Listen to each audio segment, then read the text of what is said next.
Hi tappers, let's talk about core beliefs. A core belief is something that you know to be true, and therefore your subconscious brain knows it to be true as well and will function from that hard pass fail no matter what. Now, this can really get in your way if it's something that you don't want as a pass fail, something that you don't want as a core belief. The problem is, oftentimes it's something that we don't know that we're operating from. So, first question we'll answer is, how do I know?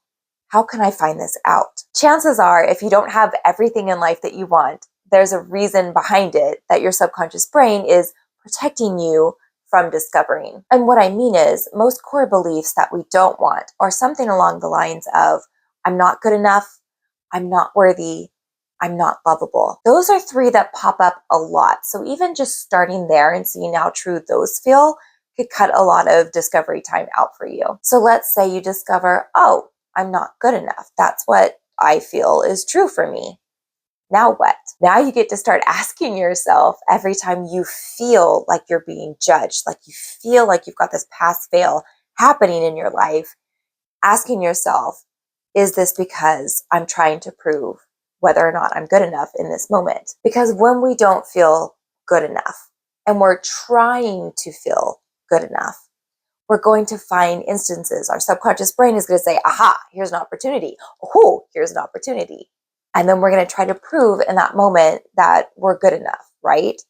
And it could be things that you wouldn't normally put in this category, such as good enough to go to the bathroom, good enough to go to sleep on time, good enough to eat lunch, good enough to talk to a friend, good enough to ask for help, good enough to receive a compliment, good enough to take a shower. All of these things sound like just basic needs and normal everyday activities.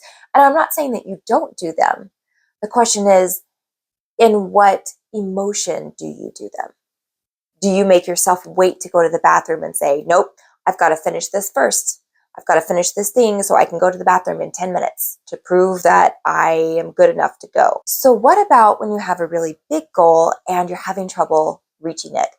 This is one of the major things that can get in the way, because oftentimes when we put ourselves up against a task to prove whether or not we're good enough, we're trying to find a way to feel safe enough to ask that question to where we believe we will get a yes.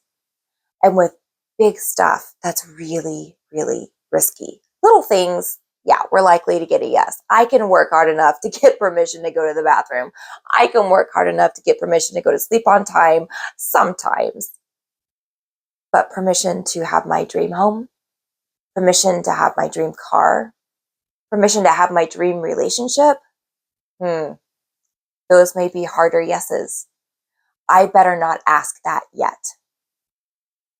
So when you have an opportunity come up where you could possibly go for your dream car, your dream vacation, your dream home, your dream companion, it won't feel right. It won't feel safe, and you won't do it. So how do you get it to shift? Here's the thing. You don't work on every moment saying, oh yeah, no, I am worthy. Oh yeah, no, this is, I'm good. You take it out of the running at all. Instead of asking yourself, am I worthy of this? You ask yourself, well, do I want this? Does this work towards my goals? Stop making that line your pass fail. Teach your subconscious brain to put it through a different door. When you discover you are in fact asking this question, simply begin tapping and say, okay, I realize that I'm asking, am I worthy of this? I'm going to say I am worthy of this, but that's not even what I'm looking at. Do I want this? Whether or not I'm worthy isn't the question I'm asking.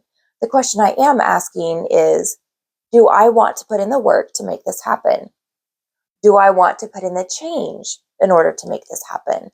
Do I want to put in the support and the skill sets and the learning curves that it's going to take to make this happen? Is it what I want? When you start asking different questions, your brain will start giving you a different set of standards in which to answer them. And you may have things in your past that you need to release, that are connected to how you got that belief in the first place, and that's okay. But you can work on those separately as you start to build this other muscle and this other viewpoint for your subconscious brain to go, oh, we're looking at it this way now. I hope this is helpful. Give it a try. Tell me how it goes. I'll see you soon.